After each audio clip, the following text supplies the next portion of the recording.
कि जब यूपी में बाबरी मस्जिद वाला मामला चल रहा था और आपको उससे पहले हटा दिया गया और वापस जब ये सारा काम हो गया, बाबरी मस्जिद गिर गई, उसके बाद आपको फिर से वापस अपॉइंट कर दिया जाता है। इसका ये दोनों इसका एक इंटरप्रिटेशन बड़ा अच्छा इंटरेस्टिंग इंटरप्रिटेशन हमको जो मिला हमारे एक शिष्य ने, जो पुलिस अधिकारी था, उसने दिया, सर आपको कल्याण सिंह ने, मुख्यमंत्री ने नहीं हटाया, आपको देवताओं ने हटाया।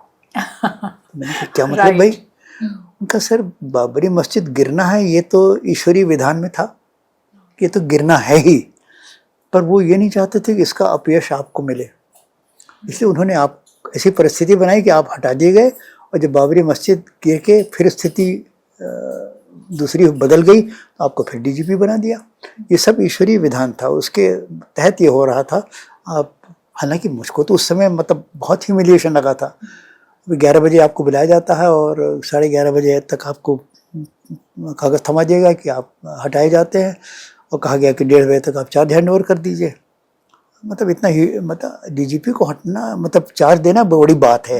हाँ, कायदे से होता है कि जैसे 15 दिन बाद आपको चार्ज देना है, तो इस दौरान आप अपने जुरिस्डिक्शन में सब अफसरों से मिल लेते हैं, फेयरवेल परेड होती है, फेयरवेल डिनर होता है, उसके बाद आप जाते हैं। पर मुझको तो 2 घंटे के नोटिस में नहीं, आप तुरंत। फिर मैंने कहा ठीक है, फिर मैंने कहा सर अब मैं अनुग्रहित हूँ कि आपने मुझे इतने दिन प्रदेश की सेवा करने का मौका दिया, पर अब मैं सरकारी नौकरी अब नहीं करूँगा और मैं फ़िलहाल 1 हफ्ते की छुट्टी मांग रहा हूँ और उसके बाद मैं इस्तीफ़ा आपको भेज दूँगा।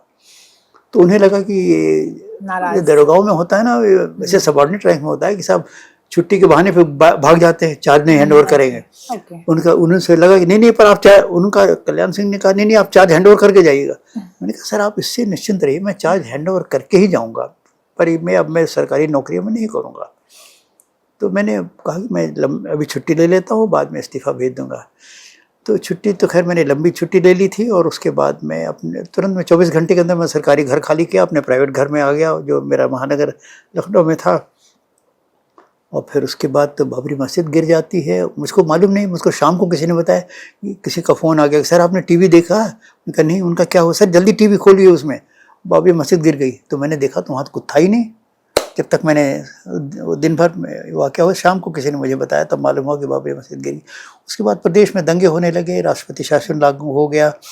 प्रदेश में नहीं बल्कि देश में कई जगह दंगे हुए। फिर राष्ट्रपति शासन हुआ, नई सरकार, मतलब कांग्रेस की सरकार बनी और बीजेपी की सरकार हट गई। तो कांग्रेस की सरकार, जो भी सरकार थी केंद्र में, उनको ये लगा कि कोई मजबूत डीजी होना चाहिए जो दंगों पे कंट्रोल कर सके। तो उन्हें फिर लगा कि प्रकाश सिंह से अच्छा कोई नहीं करेगा, तो प्रकाश सिंह को फिर वापस बुलाया गया। प्रेसिडेंट स्कूल में थोड़े दिन में रहा, पर फिर सत्यनारायण। तो ये जो आपकी वापसी थी, ये आपको मतलब सब खुशी कहते ना कि अपनी पसंद से आपने वापस एक्सेप्ट किया? नहीं, मुझे अजीब सा लगा कि कैसे हो क्या रहा है, सबको अजीब सा लगा, क्योंकि आमतौर पे सेकंड इनिंग्स डीजीपी के तौर पे शायद मेरी पहली थी। उसके बाद तो खैर और कुछ लोगों की भी हुई अलग अलग परिस्थितियों में। तो पर ठीक है, मैंने कहा कि सब ईश्वरीय विधान था।